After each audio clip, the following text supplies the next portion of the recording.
Hi friends, welcome to పెండమ్స్ kitchen.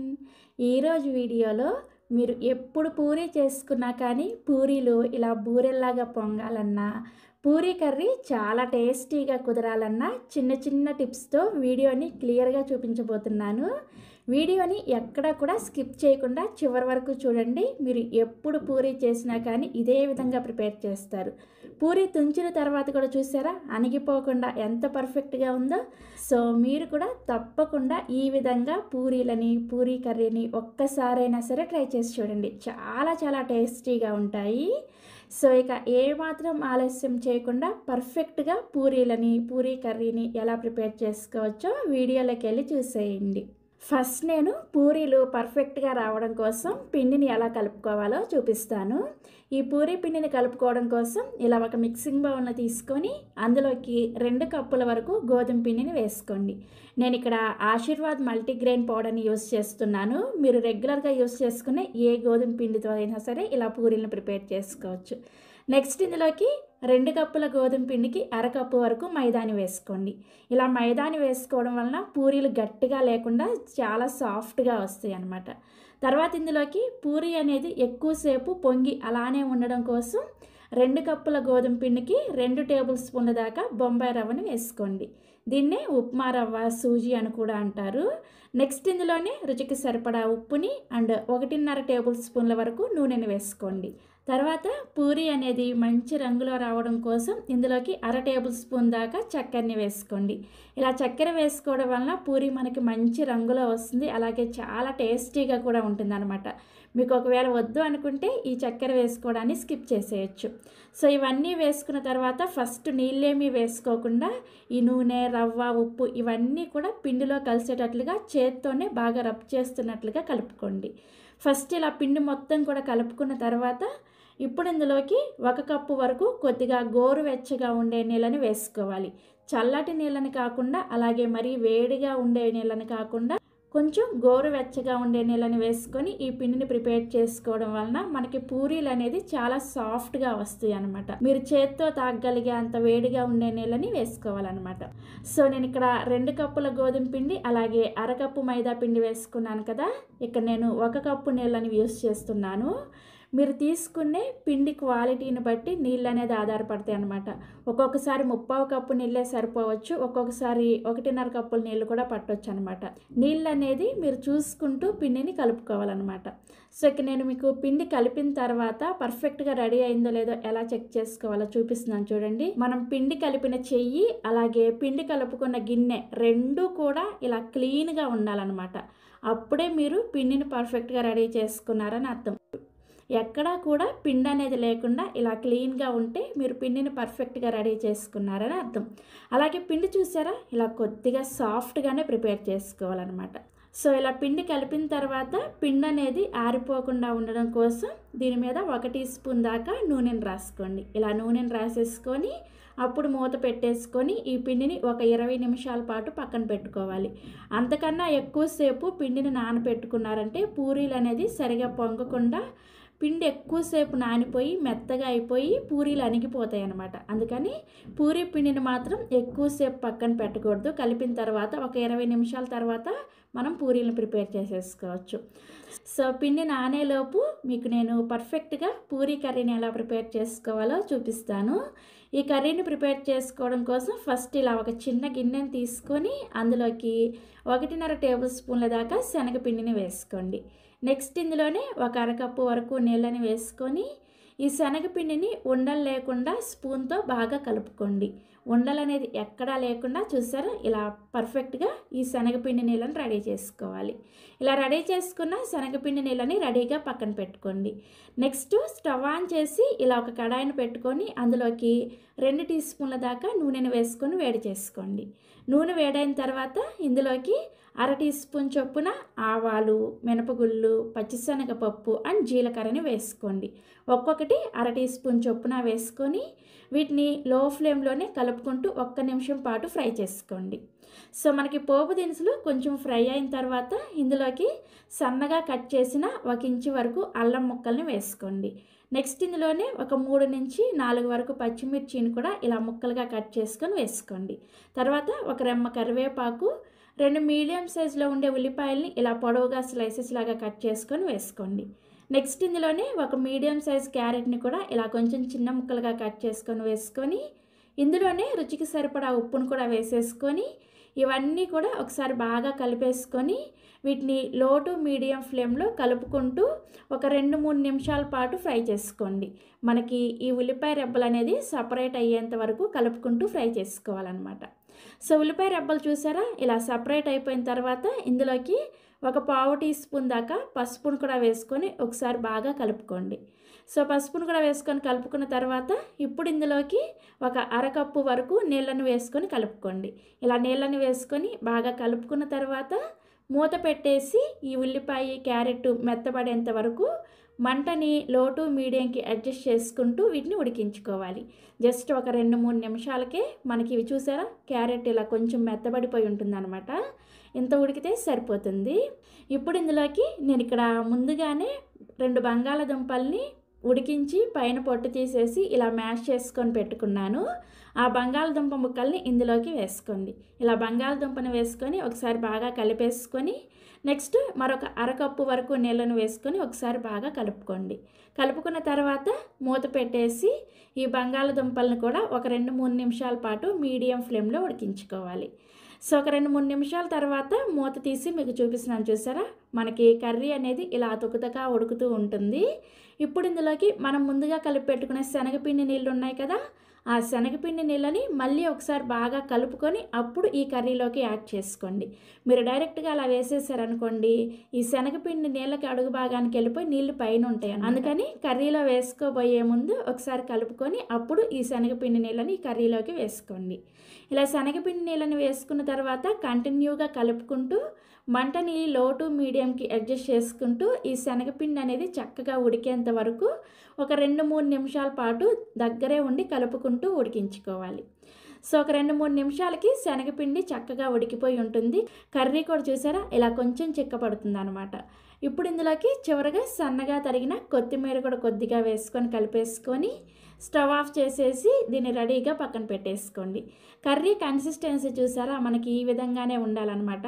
మరీ దగ్గరగా ఉడికించేసుకున్నారంటే ఈ కర్రీ అనేది శనగపిండి వేయడం వలన చల్లారే కొద్దీ గట్టిగా అయిపోతుంది అనమాట. అందుకని ఇలా కొంచెం పలచగా ఉన్నప్పుడే స్టవ్ ఆఫ్ చేసేసి ఈ కర్రీని రెడీగా పక్కన పెట్టేసుకోండి. సో మనం కర్రీ ప్రిపేర్ చేసుకునే లోపు మనం ముందుగా ప్రిపేర్ చేసుకున్న ఈ పూరీ పిండి కూడా చక్కగా నానిపోయి ఉంటుంది. ఇప్పుడు ఈ పూరీ పిండిని మరొక 2 నిమిషాల పాటు బాగా కలుపుకోండి. ఇలా కలుపుకున్న తర్వాత ఇప్పుడు ఇందులో నుంచి కొద్దిగా పిండిని తీసుకుంటూ ఈ పిండిని చిన్న చిన్న బాల్స్ లాగా ప్రిపేర్ చేసుకోండి. మరీ చిన్నగా కాకుండా మరీ పెద్దవి కాకుండా మీడియం సైజులో ఈ పిండి ముద్దలు ప్రిపేర్ చేసుకోవాలి. సో ఇలా పిండి ముద్దలన్నీ కూడా ప్రిపేర్ చేసుకున్న తర్వాత ఇప్పుడు పూరీని ఒత్తుకోవడం కోసం ఒక చిన్న గిన్నెలోకి కొద్దిగా నూనెని తీసుకొని ఈ పిండి ముద్దను ఒకటి తీసుకొని ఈ విధంగా నూనెలో అప్లై చేసుకొని పూరీని మీడియం సైజులో ఒత్తుకోవాలి. మీరు పొడిపిండి వేసుకొని ఈ పూరీలు ప్రిపేర్ చేసుకున్నారంటే నూనెలో వేసినప్పుడు నూనె అనేది పాడైపోతుంది అనమాట. అందుకని ఇలా నూనెని అప్లై చేసుకుంటూ పూరీని ప్రిపేర్ చేసుకున్నారంటే నూనె అనేది పాడవకుండా చాలా బాగా వస్తుంది అనమాట. సో పూరీని ప్రిపేర్ చేసిన తర్వాత మీకు చూపిస్తున్నాను చూసారా మరీ మందంగా కాకుండా అలాగని మరీ పలచగా కాకుండా ఇలా మీడియం సైజులో పూరీని ఒత్తుకోవాలి. అలాగే మరీ పెద్దగా కాకుండా మీడియం సైజులో పూరీలను ఒత్తుకోండి. సో ఇలా పూరీలన్నీ కూడా ప్రిపేర్ చేసేసుకొని ఇప్పుడు పూరీలను ఫ్రై చేసుకోవడం కోసం స్టవ్ మీద కడాయిలోకి డీప్ ఫ్రైకి సరిపడా నూనెని పోసుకొని నూనెని బాగా వేడి చేసుకోండి. దాదాపుగా పొగలు వచ్చేంత వేడిగా ఈ నూనెని వేడి చేసుకోవాలి. అప్పుడే మీకు పూరి అనేది వేసిన వెంటనే బాగా పొంగుతుంది అనమాట. నూనె సరిగా వేడవక ముందే పూరి వేసేసారంటే పూరి అనేది అస్సలు పొంగదు. అందుకని నూనెని బాగా వేడి చేసుకోండి. నూనె బాగా వేడైన తర్వాత మనం ప్రిపేర్ చేసుకున్న ఈ పూరీని నూనెలో వేసుకొని ఈ పూరీ పైన ఈ వేడి నూనెని స్పూన్తో ఈ విధంగా వేస్తూ ఉండండి. ఇలా వేస్తూ ఉంటే పూరీ చూసారా చక్కగా పొంగింది కదా, అచ్చం బూరెల్లాగా పొంగుతాయి. మీరు చేసుకున్న ప్రతి పూరీ కూడా ఇదే విధంగా పొంగుతుంది అనమాట. ఇక్కడ నేను చూపించినట్లుగా కనుక ట్రై చేశారంటే ఎప్పుడు పూరీ చేసుకున్నా ఇదే విధంగా పొంగుతుంది. సో ఇలా పూరీ పొంగిన తర్వాత దీన్ని రెండో వైపుకి కూడా తిప్పుకొని రెండో వైపు కూడా జస్ట్ ఒక్క 30 సెకండ్ల పాటు ఈ పూరీని కాల్చుకొని సర్వింగ్ ప్లేట్లోకి తీసుకోండి. ఇదే విధంగా మిగిలిన పిండితో కూడా పూరీలను చేసుకొని మనం ప్రిపేర్ చేసుకున్న ఈ ఆలు కుర్మాతో సర్వ్ చేసుకోండి. చాలా చాలా టేస్టీగా ఉంటాయి. అండ్ అలానే ఈ పూరీలు చూసారా, అస్సలు నూనె పీల్చకుండా చాలా బాగా వస్తాయి అన్నమాట. ఇక నేను మీకు ఒక పూరీని తుంచి చూపిస్తున్నాను చూసారా. పూరీ మనం తుంచిన తర్వాత కూడా పూరీ అణిగిపోకుండా ఎలా పొంగి ఉందో చూసారా. ఇక్కడ మీకు చూస్తే ఇప్పుడే పూరీ తినాలనిపిస్తుంది కదా. మరి ఇంకెందుకు ఆలస్యం, మీరు వెంటనే ఈ పూరీని అలాగే పూరీ కర్రీలు ట్రై చేయండి. హోటల్ స్టైల్లో రవ్వ దోశని పర్ఫెక్ట్ కొలతలతో మనం ఇంట్లోనే ఈజీగా ఎలా ప్రిపేర్ చేసుకోవచ్చో ఈ వీడియోలోకి వెళ్ళి చూసేయండి. ఈ రవ్వ దోశని ప్రిపేర్ చేసుకోవడం కోసం ఫస్ట్ మనం రవ్వ దోశ పిండిని ప్రిపేర్ చేసుకోవాలి. దానికోసం ఒక గిన్నెని తీసుకొని అందులోకి 1 కప్పు బొంబాయి రవ్వని వేసుకోండి. దీన్నే ఉప్మా రవ్వ అలాగే సూజీ అంటారనమాట. నెక్స్ట్ ఇందులోకి అదే కప్పుతోటి 3/4 కప్పు బియ్యం పిండిని వేసుకోండి. నేను ఇక్కడ సూపర్ మార్కెట్స్లో ప్యాకెట్స్లో దొరుకుతుంది కదా బియ్యం పిండిని, ఆ బియ్యం పిండిని వేసుకుంటున్నాను. అలాగే అరకప్పు మైదాని వేసుకోండి. ఇంతే, ఇంకా రవ్వ దోశ కోసం పిండిలు ఏమీ వేసుకోవాల్సిన అవసరం లేదు. కాకపోతే పిండి కలిపిన తర్వాత ఒక సీక్రెట్ ఇంగ్రీడియంట్ వేసుకోవాలన్నమాట. అది వేసుకుంటేనే మీకు దోశ అనేది క్రిస్పీగా వస్తుంది. సో అదేంటి అనేది ముందు వీడియోలో చెప్తూ ఉంటాను. సో వీడియోని స్కిప్ చేయకుండా చూడండి. నెక్స్ట్ ఇందులోకి 1 టీ స్పూన్ దాకా జీలకర్ర అలాగే 1 టీ స్పూన్ వరకు కచ్చా పచ్చాగా దంచిన మిరియాల పొడిని వేసుకోవాలి. అలాగే 2 పచ్చిమిర్చిని ఇలా చిన్నగా ముక్కలుగా కట్ చేసుకొని వేసుకోండి. అలాగే 1 టీ స్పూన్ వరకు పంచదారను వేసుకోండి. ఇలా పంచదార వేసుకోవడం వల్లనే మనకి రవ్వ దోశ అనేది మంచి గోల్డెన్ కలర్లో వస్తుంది అనమాట. హోటల్ వాళ్ళు ఖచ్చితంగా ఇలా కొద్దిగా పంచదారని వేస్తారు. మీకు ఒకవేళ వేసుకోవడం ఇష్టం లేకపోతే స్కిప్ చేసేయండి. అలాగే 1 టీ స్పూన్ వరకు బాగా సన్నగా తరిగిన అల్లం ముక్కల్ని వేసుకోవాలి. నెక్స్ట్ బాగా సన్నగా కట్ చేసిన కరివేపాకుని కొద్దిగా అలాగే సన్నగా కట్ చేసిన కొత్తిమీరని కొద్దిగా వేసుకోండి. చివరిగా రుచికి సరిపడా ఉప్పును కూడా వేసుకొని ఇవన్నీ కూడా ఈ పిండిల్లో కలిసేటట్లుగా ఒకసారి బాగా కలుపుకొని తర్వాత ఇందులోకి ఒక మీడియం సైజ్ ఉల్లిపాయని ఇలా చిన్న చిన్న ముక్కలుగా కట్ చేసుకొని వేసుకొని ఈ ఉల్లిపాయ ముక్కలు కూడా వీటిలో కలిసేటట్లుగా ఒకసారి కలుపుకోవాలి. సో ఇలా కలుపుకున్న తర్వాత ఇప్పుడు ఇందులోకి 4 కప్పుల వరకు నీళ్ళని పోసుకోవాలి. కప్పు బొంబాయి రవ్వకి ఫస్ట్ మనం 4 కప్పుల నీళ్ళని పోసుకోవాలి. అయితే 4 కప్పుల నీళ్ళని ఒకేసారి పోసుకోకుండా ఫస్ట్ 2 కప్పుల నీళ్ళని పోసుకొని ఉండలు లేకుండా పిండిని బాగా కలుపుకున్న తర్వాత ఇప్పుడు ఇందులో మరొక 2 కప్పుల నీళ్ళని పోసుకోండి. ఫస్ట్ 2 కప్పుల నీళ్ళని వేసుకొని కలుపుకున్న తర్వాత మాత్రమే ఇంకొక 2 కప్పుల నీళ్ళని వేసుకొని కలుపుకోవాలన్నమాట. సో మొత్తానికి 4 కప్పుల నీళ్ళని వేసుకొని ఇది కలుపుకున్న తర్వాత మనకి బ్యాటర్ కన్సిస్టెన్సీ అనేది చూసారు కదా, ఇలా ఫ్లోయింగ్ కన్సిస్టెన్సీలో వాటర్ లాగా ఉంటుందన్నమాట. రవ్వ దోశకి ఈ విధంగా కన్సిస్టెన్సీ అనేది రావాలన్నమాట. నేను చెప్పినట్టుగా పర్ఫెక్ట్గా 1 కప్పుకి 4 కప్పులు నీళ్ళు పోసుకున్నారంటే మీకు పర్ఫెక్ట్గా ఈ విధంగా రెడీ అవుతుందన్నమాట. సో ఇలా రెడీ చేసుకున్న రవ్వ దోశ మిశ్రమాన్ని మూత పెట్టేసి ఒక 10 నుంచి 15 నిమిషాల పాటు పక్కన పెట్టుకోండి. అప్పుడు మనకి రవ్వ అనేది చక్కగా నానుతుంది అనమాట. సో ఈలోపు మనం ఈ రవ్వ దోశలోకి ముందుగానే కొబ్బరి చట్నీని ప్రిపేర్ చేసేసుకుందాము. ఈ కొబ్బరి చట్నీని ప్రిపేర్ చేసుకోవడం కోసం ఒక మిక్సీ జార్ని తీసుకొని అందులోకి 1 కప్పు పచ్చి కొబ్బరి ముక్కల్ని వేసుకోండి. అలాగే ఒక 2 టేబుల్ స్పూన్ల వరకు వేయించిన శనగపప్పు, చట్నీ పప్పు అలాగే పుట్నాల పప్పు అంటారు కదా, వాటిని ఒక 2 టేబుల్ స్పూన్లు వేసుకోవాలి. నెక్స్ట్ ఇందులోకి ఒక 4 నుంచి 5 వరకు పచ్చిమిర్చిని మీరు తినే కారానికి తగ్గట్టుగా వేసుకోవాలి. ఇక్కడ నేను వాడే పచ్చిమిర్చి అనేది బాగా కారంగా ఉన్నాయన్నమాట, అందుకని 4 పచ్చిమిర్చిని వేసుకున్నాను. అలాగే రుచికి సరిపడా ఉప్పును కూడా వేసుకొని ఒక చిన్న ముక్క అల్లాన్ని వేసుకోండి. అల్లాన్ని మరీ ఎక్కువగా వేసుకోవద్దు, జస్ట్ కొంచెం వేసుకుంటే సరిపోతుంది. నెక్స్ట్ ఒక 2 వెల్లుల్లి రెబ్బల్ని పైన పొట్టు తీసుకొని వేసుకోండి. ఇవన్నీ వేసుకొని ఫస్ట్ ఇందులో నీళ్ళేమీ వేసుకోకుండా ఇది కొంచెం కచ్చా పచ్చాగా గ్రైండ్ చేసుకోవాలి. చూడండి, ఇలా కొంచెం కచ్చా పచ్చాగా గ్రైండ్ చేసుకున్న తర్వాత ఇప్పుడు అవసరమైన నీళ్ళని వేసుకొని ఈ చట్నీని గట్టిగానే గ్రైండ్ చేసుకోవాలి. మనకి హోటల్లో వడ్డించే కొబ్బరి చట్నీ అనేది గట్టిగా ఉంటుందన్నమాట, పలుచగా ఉండదు. సో ఇక్కడ నేను మీకు గ్రైండ్ చేసిన తర్వాత చూపిస్తున్నాను చూసారా, మనకి చట్నీ కన్సిస్టెన్సీ అనేది ఈ విధంగా ఉండాలి. మనకి హోటల్ స్టైల్లో చట్నీ అనేది గ్రైండ్ అయిపోయింది. ఇప్పుడు దీన్ని ఒక గిన్నెలోకి వేసుకొని ఈ చట్నీకి తాలింపుని పెట్టుకోవడం కోసం స్టవ్ ఆన్ చేసి తాలింపు గిన్నెను పెట్టుకొని అందులోకి 1 టీ స్పూన్ వరకు నూనెను వేసుకొని వేడి చేసుకోండి. నూనె వేడైన తర్వాత ఒక 1/2 టీ స్పూన్ ఆవాలు అర టీ స్పూన్ మినపగుళ్ళు, అర టీ స్పూన్ పచ్చిశనగపప్పు, అలాగే అర టీ స్పూన్ జీలకర్రని వేసుకొని ఒక ఎండుమిర్చిని ఇలా సగానికి తుంచుకొని వేసుకోవాలి.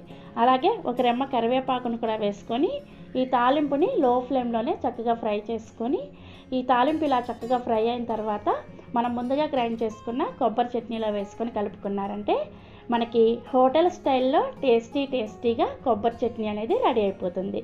చూస్తేనే నోట్లో నీళ్ళు ఊరిపోతున్నాయి కదా, చాలా టేస్టీగా ఉంటుంది. ఈ కొబ్బరి చట్నీ అనేది ఈ రవ్వ దోశలోకి మంచి కాంబినేషన్ అనమాట. సో మనకి చట్నీ ప్రిపేర్ చేసుకునే లోపు ఈ రవ్వ దోశ మిశ్రమం కలిపి పెట్టుకున్నాం కదా, అది మనకి మూత తీసి చూస్తే ఈ రవ్వ అనేది కిందకి వెళ్ళిపోయి పైన నీళ్ళు అనేది ఈ విధంగా తేలుతూ ఉంటాయి అన్నమాట. అంటే మనకి రవ్వ అనేది చక్కగా నాని వాటర్కి అడుగు భాగానికి వెళ్ళిపోతుంది. సో ఇలా ఒకసారి కలుపుకున్న తర్వాత ఇప్పుడు ఇందులోకి ఒక 2 టేబుల్ స్పూన్ల వరకు బొంబాయి రవ్వని వేసుకోండి. ఇలా దోశ వేసుకునే ముందు బొంబాయి రవ్వని వేసుకొని కలుపుకోవడం వలన మనం వేసుకోబోయే రవ్వ దోశ అనేది చాలా క్రిస్పీగా వస్తుంది అనమాట. ఎందుకంటే ఇప్పుడు మనం వేసుకున్న ఈ 2 టేబుల్ స్పూన్ల బొంబాయి రవ్వ అనేది మనకి నీళ్ళల్లో నానకుండా అలాగే ఉంటుంది కాబట్టి మనకి రవ్వ దోశ తినేటప్పుడు కరకరలాడుతూ బాగా క్రిస్పీగా ఉంటుంది అనమాట. సో హోటల్స్లో ఇదే విధంగా దోశ వేసే ముందు కొద్దిగా బొంబాయి రవ్వని కలిపి దోశ వేస్తారనమాట. దానివల్లే మనకి దోశ అనేది క్రిస్పీగా అనిపిస్తుంది. ఇది ఒక సీక్రెట్ టిప్ అనమాట. రవ్వ దోశ వేసుకునే వాళ్ళు ఒకసారి ఈ విధంగా ట్రై చేసి చూడండి. సో మనం రవ్వ వేసుకొని కలుపుకున్న తర్వాత ఒకసారి కన్సిస్టెన్సీని చెక్ చేసుకోండి. మనకి కన్సిస్టెన్సీ అనేది కొంచెం చిక్కగా ఉంది కదా, ఇప్పుడు ఇందులోకి ఇంకొక కప్పు వరకు నీళ్ళను వేసుకొని కలుపుకోండి. సో మొత్తానికి మనం 1 కప్పు బొంబాయి రవ్వ, 3/4 కప్పు బియ్యం పిండి, అరకప్పు మైదాకి 5 కప్పుల నీళ్ళని పోసుకున్నాం. ఇవి పర్ఫెక్ట్ కొలతలు అనమాట. ఇదే ఎగ్జాక్ట్గా ఫాలో అయ్యి మీరు రవ్వ దోశని ప్రిపేర్ చేసుకొని చూడండి. ఖచ్చితంగా మీకు హోటల్లో ఎలా అయితే ప్రిపేర్ చేస్తారో అదే విధంగా మీరే ఇంట్లోనే ప్రిపేర్ చేసేసుకుంటారు. అంత పర్ఫెక్ట్గా వస్తుంది అనమాట. సో మనకి కన్సిస్టెన్సీ పర్ఫెక్ట్గా రెడీ అయిపోయింది. ఇప్పుడు దోశని వేసుకోవడం కోసం ఇలా గరిటెతో కాకుండా ఒక గిన్నెని సెట్ చేసుకోండి. గిన్నెతో అయితే మీకు దోశ అనేది పర్ఫెక్ట్గా వేసుకోవడానికి వస్తుంది అనమాట. ప్రతిసారి కూడా మీరు దోశ వేసుకునే ముందు ఈ రవ్వ దోశ మిశ్రమాన్ని ఈ అడుగు నుంచి ఒకసారి కలుపుకొని అప్పుడు దోశను వేసుకోవాలి. ఎందుకంటే మనకి రవ్వ అనేది అడుక్కు వెళ్ళిపోతూ ఉంటుంది అనమాట. కాబట్టి ప్రతిసారి మనం కలుపుకొని ఆ పైన వచ్చే తేటను తీసుకొని దోశలాగా వేసుకోవాలన్నమాట. సో ఇప్పుడు దోశ వేసుకోవడం కోసం స్టవ్ ఆన్ చేసి దోశల పెనాన్ని పెట్టుకొని పెనం అనేది బాగా వేడిగా ఉండాలి. పెనం అనేది మనకి బాగా వేడైన తర్వాత కొద్దిగా నీళ్ళని వేసుకొని ఈ నీళ్ళని టిష్యూ పేపర్తో కానీ లేదంటే కాటన్ క్లాత్తో కానీ క్లీన్ చేసేయండి. ఇలా క్లీన్ చేసుకున్న తర్వాత 1 టీ స్పూన్ నూనెను వేసుకొని ఉల్లిపాయతో ఈ విధంగా రబ్ చేసుకోండి. ఇలా చేసుకుంటే మీకు దోశ అనేది చక్కగా వస్తుంది అనమాట. నెక్స్ట్ దీని మీద కొద్దిగా సన్నగా కట్ చేసిన ఉల్లిపాయ ముక్కల్ని ఈ విధంగా ప్యాన్ అంతా వేసుకొని ఇప్పుడు మనం ప్రిపేర్ చేసుకున్న రవ్వ దోశ మిశ్రమాన్ని నేను ఇందాక చెప్పిన విధంగా అడుగు నుంచి ఒకసారి కలుపుకొని తర్వాత పైన వచ్చిన తేటని ఈ విధంగా గిన్నెలోకి తీసుకొని దోశల పెనానికి ఫస్ట్ అంచుల వెంబటి నుంచి దోశ వేసుకుంటూ ఈ విధంగా మధ్యలోకి పోసుకోవాలి. ముందే మీరు ఈ మిశ్రమాన్ని మధ్యలో పోసేసారంటే మధ్యలో మనకి పెనం వేడనేది ఎక్కువగా ఉంటుంది కాబట్టి దోశ అనేది మాడిపోతుంది అనమాట. కాబట్టి ఎప్పుడైనా సరే రవ్వ దోశని అంచుల నుంచి వేసుకుంటూ ఈ విధంగా మధ్యలోకి పోసుకోవాలి. ఈ విధంగా రవ్వ దోశని వేసుకున్న తర్వాత ఈ దోశని మీడియం టు హై ఫ్లేమ్లో మాత్రమే పెనాన్ని అటు ఇటు తిప్పుకుంటూ చక్కగా ఈవెన్గా ఎర్రగా కాలే వరకు కాల్చుకోవాలి. దీని మీద కొద్దిగా నూనెని కానీ నెయ్యిని కానీ వేసుకోండి. నూనె అనేది ఈ రవ్వ దోశకి ఎక్కువగానే పడుతుందన్నమాట. మీరు ఎంత ఎక్కువగా నూనె వేసుకుంటే మీకు దోశ అనేది అంత క్రిస్పీగా వస్తుందన్నమాట.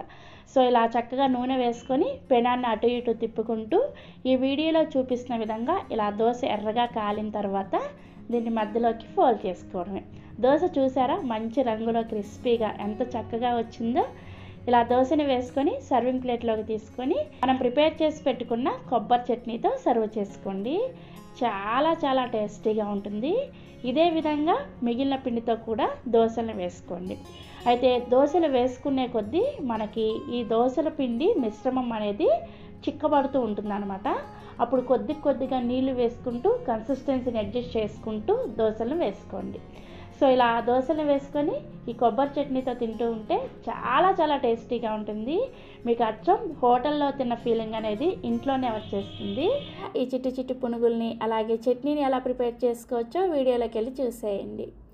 ఈ పునుగుల్ని ప్రిపేర్ చేసుకోవడం కోసం ఇలా ఒక మిక్సింగ్ బౌల్ని తీసుకొని అందులోకి 2 కప్పుల వరకు బియ్యం పిండిని వేసుకోండి. నేను ఇక్కడ సూపర్ మార్కెట్లో ప్యాకెట్స్లో దొరుకుతుంది కదా, ఆ బియ్యం పిండిని వేసుకుంటున్నాను. మీరు కావాలంటే ఇంట్లో ప్రిపేర్ చేసుకున్న పొడి బియ్యం పిండి అయినా సరే వేసుకోవచ్చు. నెక్స్ట్ ఇందులోనే మీరు ఏ కప్పుతో అయితే బియ్యం పిండిని వేసుకున్నారో అదే కప్పుతోటి 1/2 కప్పు వరకు మైదాని వేసుకోండి. మీకు మైదా వేసుకోవడం ఇష్టం లేకపోతే మైదా ప్లేస్లో గోధుమ పిండి అయినా సరే వేసుకోవచ్చు. తర్వాత ఇందులోకి అదే కప్పుతోటి 1/2 కప్పు వరకు బొంబాయి రవ్వని వేసుకోండి. దీన్నే ఉప్మా రవ్వ, సూజీ అని కూడా అంటారు. ఇలా కొద్దిగా రవ్వని వేసుకోవడం వల్ల పునుగులు మనకి బాగా క్రిస్పీగా వస్తాయి అన్నమాట. అలాగని మరీ ఎక్కువగా వేసేసారనుకోండి, రవ్వ వేయడం వల్ల మనకి పునుగులు నూనెను ఎక్కువగా పీల్చేస్తాయి అన్నమాట. అందుకని ఇక్కడ నేను చూపించిన మెజర్మెంట్స్ని కరెక్ట్గా వేసుకోండి. అప్పుడే మీకు పునుగులు అనేది పర్ఫెక్ట్గా వస్తాయి అన్నమాట. నెక్స్ట్ ఇందులోకి రుచికి సరిపడా ఉప్పుని, అలాగే మీరు ఏ కప్పుతో అయితే బియ్యం పిండిని కొలుచుకొని తీసుకున్నారో అదే కప్పుతోటి 1 కప్పు వరకు కొద్దిగా పులిసిన పెరుగుని వేసుకోండి. ఇలా పులిసిన పెరుగును వేసుకున్నారంటే మనకి అప్పటికప్పుడు చేసుకునే పునుగులు చాలా చాలా టేస్టీగా ఉంటాయి. ఒకవేళ మీ దగ్గర పులిసిన పెరుగు లేదనుకోండి, కమ్మటి పెరుగు అయినా సరే వేసుకోండి. కమ్మటి పెరుగు వేసుకునే వాళ్ళు ఏం చేయాలనేది నేను పునుగులు ఫ్రై చేసేటప్పుడు చెప్తాను. సో ఇలా పెరుగుని అన్నీ వేసుకున్న తర్వాత ఇవన్నీ కూడా చక్కగా కలిసేటట్లుగా ఫస్ట్ చేత్తో బాగా కలుపుకోండి. ఇలా కలుపుకున్న తర్వాత ఇప్పుడు ఇందులోకి కొద్దిగా నీళ్ళని వేసుకుంటూ పిండిని కొంచెం గట్టిగా పునుగులు వేసుకోవడానికి ఈజీగా ఉండేటట్లుగా కలుపుకోండి. ఇక నేను మీకు పిండి కలిపిన తర్వాత పిండి కన్సిస్టెన్సీ చూపిస్తున్నాను చూసారా, ఇలా రిబ్బన్ కన్సిస్టెన్సీ అంటారనమాట దీన్ని. ఈ విధంగా పిండిని ప్రిపేర్ చేసుకోవాలి. ఇంతకన్నా పిండిని పలచగా కానీ గట్టిగా కానీ ప్రిపేర్ చేసుకోవద్దు. ఇలా ప్రిపేర్ చేసుకుంటేనే మీకు పునుగులు అనేది పర్ఫెక్ట్గా వస్తాయి అన్నమాట. నాకైతే ఇక్కడ 1.5 కప్పులు నీళ్ళు సరిపోయాయి. మీరు నీళ్ళని చూసుకొని వేసుకుంటూ కలుపుకోవాలి. సో ఇలా రెడీ చేసుకున్న పిండి మీద మూత పెట్టేసి 30 నిమిషాల పాటు ఈ గిన్నెని పక్కన పెట్టేసుకోండి. మనకి పిండి అనేది అప్పుడు చక్కగా నాని పునుగులు బాగా వస్తాయి అన్నమాట. ఈలోపు మీకు ఎర్రకారాన్ని ఎలా ప్రిపేర్ చేసుకోవాలో చూపిస్తాను. ఎర్రకారాన్ని ప్రిపేర్ చేసుకోవడం కోసం మిక్సీ జార్ని తీసుకొని అందులోకి 2 మీడియం సైజులో ఉండే ఉల్లిపాయల్ని ఇలా కొంచెం పెద్ద ముక్కలుగా కట్ చేసుకొని వేసుకోండి. నెక్స్ట్ ఇందులోనే పొట్టు తీసేసిన 5-6 వెల్లుల్లి రెప్పలు, ఒక చిన్న ముక్క చింతపండు, అలాగే ఒక 1/2 టీ స్పూన్ దాకా జీలకర్రని వేసుకోండి. తర్వాత ఇందులోకి కారానికి తగ్గట్టుగా 1 టీ స్పూన్ వరకు కారాన్ని వేసుకొని రుచికి సరిపడా ఉప్పు కూడా వేసేసుకొని ఇవన్నీ కూడా బాగా మెత్తగా గ్రైండ్ చేసుకోండి. నీళ్ళేమీ వేసుకోవాల్సిన అవసరం లేదు. నీళ్ళు వేసుకోకుండా ఉల్లిపాయల నుంచి వచ్చే నీళ్ళతోనే ఈ చట్నీ చక్కగా గ్రైండ్ అయిపోతుంది. ఇక నేను మీకు గ్రైండ్ చేసిన తర్వాత చూపిస్తున్నాను చూసారా, ఇంతే మనకి చాలా టేస్టీగా ఉండే ఎర్రకారం రెడీ అయిపోయింది. ఇదైతే ఈ పునుగుల్లోకి చాలా చాలా టేస్టీగా ఉంటుంది. సో ఇలా ఎర్రకారాన్ని ప్రిపేర్ చేసుకొని రెడీగా పక్కన పెట్టేసుకోండి. నెక్స్ట్ ఇప్పుడు 30 నిమిషాల ముందు కలుపుకున్న పిండిలోకి ఒక 1/2 టీ స్పూన్ దాకా జీలకర్ర, అలాగే ఒక 1/4 టీ స్పూన్ దాకా వంట సోడా వేసుకొని ఇవి రెండు కూడా పిండిలో చక్కగా కలిసేటట్లుగా మీ చేత్తోనే ఈ పిండిని బాగా బీట్ చేసుకుంటూ కలుపుకోండి. ఇలా కొద్దిగా వంట సోడా వేసుకుంటే పునుగులు చక్కగా గుల్లగా వస్తాయి అన్నమాట. అలాగని మరీ ఎక్కువగా వంట సోడా వేసుకున్నా కానీ పునుగులు నూనెను ఎక్కువగా పీల్చేస్తాయి. జస్ట్ కొంచెం వేసుకుంటే సరిపోతుంది. సో ఇలా వంట సోడా అంతా కూడా పిండిలో కలిసిన తర్వాత మీకు కన్సిస్టెన్సీ చూపిస్తున్నాను చూసారా, మనకి పునుగుల పిండి కన్సిస్టెన్సీ అనేది ఈ విధంగా పునుగులు వేసుకోవడానికి వీలుగా ఉండాలన్నమాట. సో మనకి పునుగులు వేసుకోవడానికి పిండి రెడీ అయిపోయింది. ఇప్పుడు పునుగులు వేసుకోవడం కోసం స్టవ్ మీద కడాయిలోకి డీప్ ఫ్రైకి సరిపడా నూనెని పోసుకొని వేడి చేసుకోండి. నూనె అనేది బాగా వేడిగా ఉన్నప్పుడు మంటను మీడియం ఫ్లేమ్లోకి పెట్టుకొని మనం ముందుగా ప్రిపేర్ చేసుకున్న ఈ పిండిని ఒక సైడ్ నుంచి తీసుకొని చిన్న చిన్న పునుగుల్లాగా వేసుకోండి. కొద్దిగా పిండి వేస్తే మీకు ఇవి చక్కగా డబుల్ సైజులో పొంగుతాయి అన్నమాట. ఇలా కడాయికి సరిపడా పునుగులన్నీ కూడా వేసుకున్న తర్వాత వీటిని ఖచ్చితంగా మీడియం ఫ్లేమ్లోనే ఇలా రౌండ్గా తిప్పుకుంటూ ఫ్రై చేసుకోండి. మీరు వీటిని లో ఫ్లేమ్లో ఫ్రై చేసుకున్నారంటే నూనెని ఎక్కువగా లాగేస్తాయి. అదే హై ఫ్లేమ్లో ఫ్రై చేసుకున్నారంటే ఇవి పైన రంగు వచ్చేసి పునుగుల లోపల అనేది పచ్చిగా ఉంటుందన్నమాట. అందుకని మీడియం ఫ్లేమ్లోనే ఇలా చక్కగా కలుపుకుంటూ వీటిని గోల్డెన్ బ్రౌన్ కలర్ వచ్చేంత వరకు ఫ్రై చేసుకోవాలి.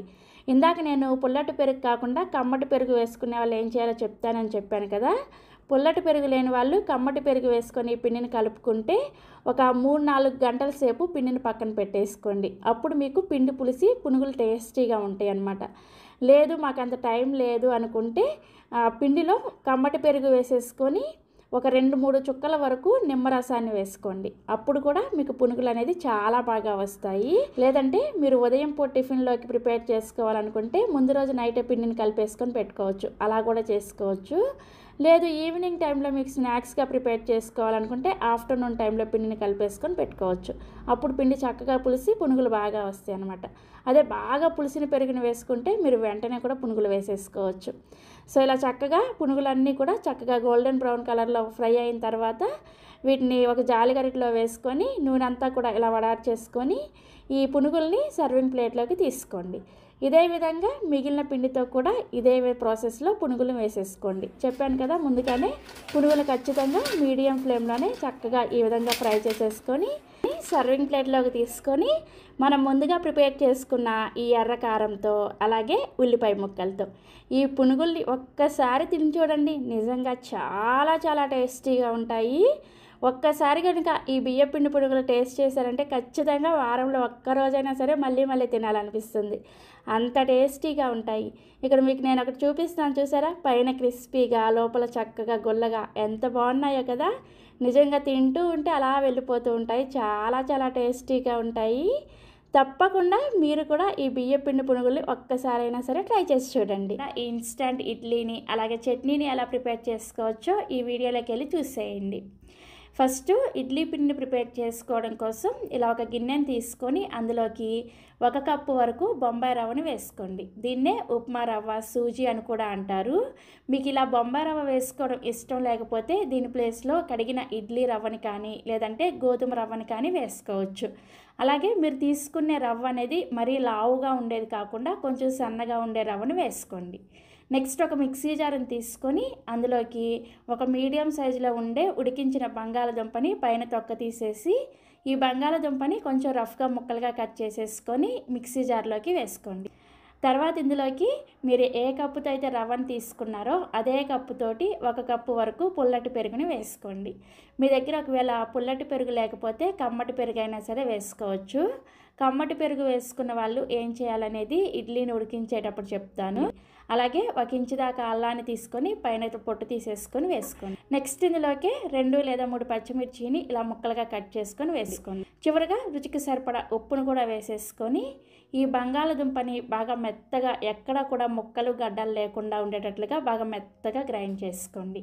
ఇక్కడ నేను మీకు గ్రైండ్ చేశాక చూపిస్తున్నాను చూసారా, ఇలా బాగా మెత్తగా గ్రైండ్ చేసుకున్న ఈ బంగాళదుంప మిశ్రమాన్ని మనం ముందుగా గిన్నెలోకి రవ్వను వేసుకొని పెట్టుకున్నాం కదా, ఆ రవ్వలోకి వేసేసుకోండి. వేసుకొని ఈ రవ్వ అలాగే బంగాళదుంప మిశ్రమం రెండూ కూడా బాగా కలిసేటట్లుగా కనీసం ఒక 2-3 నిమిషాల పాటు విస్కర్తోనే ఈ పిండిని బాగా కలుపుకోండి. ఇలా విస్కర్తో కలుపుకోవడం వలన పిండి మనకి చక్కగా ఫ్లఫీగా తయారవుతుంది అనమాట. మనం ఈ రవ్వ అలాగే బంగాళదుంప మిశ్రమం అనేది ఎక్కువసేపు కలపడం వలన గాలి ఏర్పడి పిండి మనకి చక్కగా ఏరీగా తయారవుతుంది అనమాట. మీ దగ్గర ఒకవేళ విస్కర్ లేకపోతే చేత్తో అయినా సరే కలుపుకోవచ్చు, కొంచెం బీట్ చేసుకుంటూ కలుపుకోండి.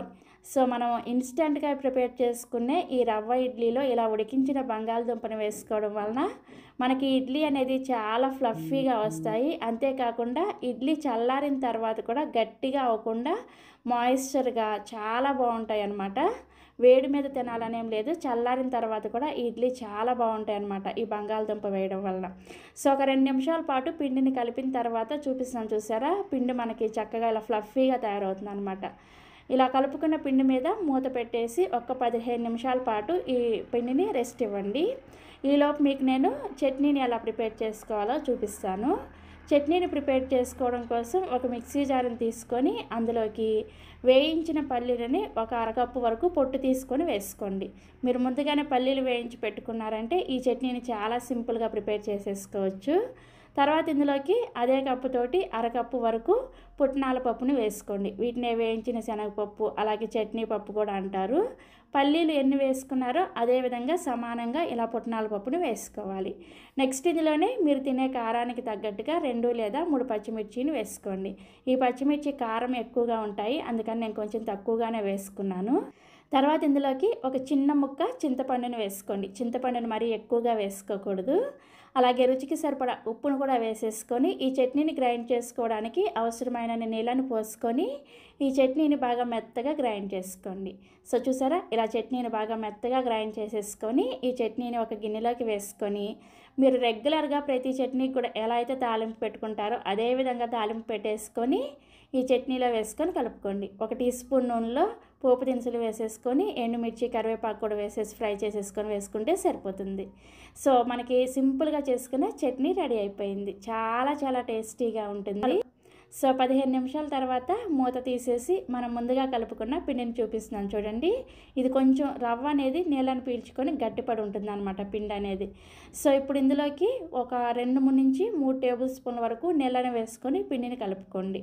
మనం ఈ ఇన్స్టంట్ ఇడ్లీని ప్రిపేర్ చేసుకునేటప్పుడు ఈ ఇడ్లీ పిండి కన్సిస్టెన్సీ అనేది చూడండి ఇలా కొంచెం థిక్గానే ఉండాలన్నమాట. మరీ పలాచగా ప్రిపేర్ చేసుకున్నారంటే మీకు ఇడ్లీ అనేది అస్సలు రావన్నమాట. ఇక నేను మీకు వీడియోలో చూపిస్తున్నాను చూసారా, దీన్ని రిబ్బన్ కన్సిస్టెన్సీ అంటారు. ఈ విధంగా పిండిని రెడీ చేసుకోవాలి. అప్పుడే మీకు ఈ ఇడ్లీ అనేది పర్ఫెక్ట్గా వస్తాయి అన్నమాట. నీళ్ళని ఒకేసారి ఎక్కువగా పోసేసుకోకుండా కొంచెం కొంచెం పోసుకుంటూ కలుపుకొని పిండిని ఈ విధంగా రిబ్బన్ కన్సిస్టెన్సీలో రెడీ చేసుకోండి. సో ఇలా కలుపుకున్న పిండిని పక్కన పెట్టేసి నెక్స్ట్ స్టవ్ ఆన్ చేసి ఇలా ఒక తాలింపు గిన్నెను పెట్టుకొని అందులోకి ఒక 2 టేబుల్ స్పూన్ల వరకు నూనెను వేసుకొని వేడి చేసుకోండి. నూనె వేడైన తర్వాత ఇందులోకి 1 టీ స్పూన్ దాకా ఆవాలు, 1 టీ స్పూన్ దాకా మినపగుళ్ళు, అలాగే 1 టీ స్పూన్ దాకా పచ్చిశనగపప్పుని వేసుకొని వీటిని లో ఫ్లేమ్లోనే కొద్దిగా ఫ్రై చేసుకోండి. ఈ పోపు దినుసులు కొద్దిగా వేగిన తర్వాత ఇందులోకి 2 లేదా 3 పచ్చిమిర్చిని ఇలా బాగా చిన్నగా ముక్కలుగా కట్ చేసుకొని వేసుకోండి. అలాగే ఒక ఎండుమిర్చిని కూడా ఇలా చిన్న చిన్న ముక్కలుగా కట్ చేసుకొని వేసుకొని ఒక రెమ్మ కరివేపాకును కూడా వేసుకోండి. కరివేపాకు కూడా అలానే చిన్న చిన్న ముక్కలుగా కట్ చేసుకొని వేసుకోండి. అలాగే ఒక పావు టీ స్పూన్ దాకా ఇంగువ, ఇవన్నీ వేసుకొని ఈ తాలింపుని చక్కగా ఫ్రై చేసేసుకొని ఈ తాలింపుని తీసుకొచ్చి మనం ముందుగా కలిపి పెట్టుకున్న ఈ ఇడ్లీ పిండిలోకి వేసుకోండి. మనం ఈ రవ్వ ఇడ్లీకి ఇలా పోపు వేసుకొని చేసుకుంటేనే టేస్ట్ చాలా చాలా బాగుంటుంది. తర్వాత ఇందులోనే ఒక 2 టేబుల్ స్పూన్ల దాకా తురిమిన క్యారెట్ని వేసుకోండి. అలాగే సన్నగా తరిగిన కొత్తిమీర కొద్దిగా వేసేసుకొని ఈ పిండిలో ఇవన్నీ కూడా చక్కగా కలిసేటట్లుగా కలుపుకోండి. సో కలుపుకున్న తర్వాత మనం వీటిని ఇన్స్టెంట్గా ప్రిపేర్ చేసుకుంటున్నాం కాబట్టి చివరగా ఇందులోకి 1 టీ స్పూన్ దాకా ఈనోని వేసుకోండి. ఒక శాచెట్ వచ్చేసి మనకి 1 టీ స్పూన్ ఈనో ఉంటుందన్నమాట. ఈ చిన్న శాచెట్ మొత్తాన్ని కూడా ఈనోని వేసుకోండి. ఒకవేళ మీకు ఈనో వేసుకోవడం ఇష్టం లేకపోతే ఒక 1/2 టీ స్పూన్ దాకా వంట సోడానైనా సరే వేసుకోవచ్చు. మనం వీటిని ఇన్స్టెంట్గా ప్రిపేర్ చేసుకుంటున్నాం కాబట్టి ఖచ్చితంగా ఇలా ఈనోని కానీ వంట సోడాని కానీ వేసుకోవాలి. సో ఇలా ఈనో వేసుకున్న తర్వాత ఈ ఈనోని యాక్టివేట్ చేయడం కోసం ఒక అరచెక్క వరకు నిమ్మరసాన్ని వేసుకోండి. నిమ్మరసాన్ని వేసుకొని ఈ పిండిలో చక్కగా ఈ ఈనో మొత్తం కూడా కలిసేటట్లుగా కలుపుకోండి. కలుపుకున్న తర్వాత మనకి ఇడ్లీ పిండి రెడీ అయిపోయింది. ఇప్పుడు ఇడ్లీ ప్రిపేర్ చేసుకోవడం కోసం ఇడ్లీ ప్లేట్లను తీసుకొని ఒక్కొక్క చుక్క నూనెను వేసుకొని ఇడ్లీ ప్లేట్లని నూనెతో బాగా గ్రీస్ చేసుకోండి. ఇలా గ్రీస్ చేసుకున్న తర్వాత మీరు రెగ్యులర్గా ఇడ్లీ ఎలా అయితే వండేసుకుంటారో అదే విధంగా వండేసుకోవడమే. నార్మల్గా ఇడ్లీ ప్లేట్లలో ఈ పిండిని పెట్టేసుకొని ఇడ్లీ స్టాండ్ని ఈ విధంగా సెట్ చేసేసుకొని నేను ఇక్కడ ముందుగానే ఇడ్లీ పాత్రలో నీళ్లు పోసుకొని మరిగించుకుంటున్నాను. ఈ మరిగే నీళ్ళల్లోకి ఈ ఇడ్లీ స్టాండ్ని పెట్టేసుకొని మూత పెట్టేసి హై ఫ్లేమ్లో ఒక 10 నిమిషాల పాటు ఉడికించుకోండి. 10 నిమిషాల తర్వాత మూత తీసి మీకు చూపిస్తున్నాను చూసారా, ఇడ్లీ ఎంత చక్కగా ఉబ్బినాయో. ఒకసారి మీరు చెక్ చేసుకోండి లోపల వరకు ఇడ్లీ ఉడికినాయో లేవో అని. ఒక చాకుని ఇలా గుచ్చి చూసారంటే మీకు తడేమీ రాకపోతే ఇడ్లీ చక్కగా ఉడికిపోయినట్లే. సో ఇడ్లీ ఇలా చక్కగా ఉడికిన తర్వాత స్టవ్ ఆఫ్ చేసేసి ఇడ్లీ స్టాండ్ని తీసుకొచ్చి పక్కన పెట్టేసి ఒక 2 నిమిషాల పాటు అలా వదిలేసేయండి. మీరు వేడిగా ఉన్నప్పుడు ఇడ్లీని తీసేసారంటే ముద్దలాగా వచ్చేస్తాయి అన్నమాట. సో ఒక 2 నిమిషాల తర్వాత ఇడ్లీ ప్లేట్లో నుంచి ఇడ్లీలను తీసేసుకోండి. చూసారా ఇడ్లీ ఎంత ఫ్లఫీగా ఎంత స్పాంజీ లాగా వచ్చిందో మీకు చూస్తేనే అర్థమవుతుంది కదా. ఇదే విధంగా మిగిలిన ఇడ్లీలను కూడా తీసేసుకొని సర్వింగ్ ప్లేట్లోకి తీసుకొని మనం ప్రిపేర్ చేసుకున్న ఈ చట్నీతో సర్వ్ చేసుకోండి. ఇక నేను మీకు ఒక ఇడ్లీని తుంచి కూడా చూపిస్తున్నాను చూసారా, లోపల వరకు చక్కగా ఉడికి చాలా ఫ్లఫీగా చాలా స్పాంజీ లాగా ఉంటుంది. అంతేకాకుండా టేస్ట్ కూడా చాలా చాలా బాగుంటుంది. ఎప్పుడైనా కానీ మీకు టైం లేనప్పుడు అప్పటికప్పుడు ఏదైనా బ్రేక్ఫాస్ట్ ప్రిపేర్ చేయాలి అంటే ఇలా రవ్వ ఇడ్లీని ట్రై చేయండి. మీ ఇంట్లో వాళ్ళందరూ కూడా ఆ టేస్ట్కి ఫిదా అయిపోతారు, అంత టేస్టీగా ఉంటాయి. సో తప్పకుండా ట్రై చేస్తారు కదా. ట్రై చేసిన తర్వాత మీ ఫీడ్బ్యాక్ నాతో షేర్ చేసుకోవడం మర్చిపోరు కదా. అలాగే మరిన్ని ఎమ్మీ అండ్ టేస్టీ రెసిపీస్ కోసం పెండెమ్స్ కిచెన్ని సబ్స్క్రైబ్ చేసుకోండి. Thank you.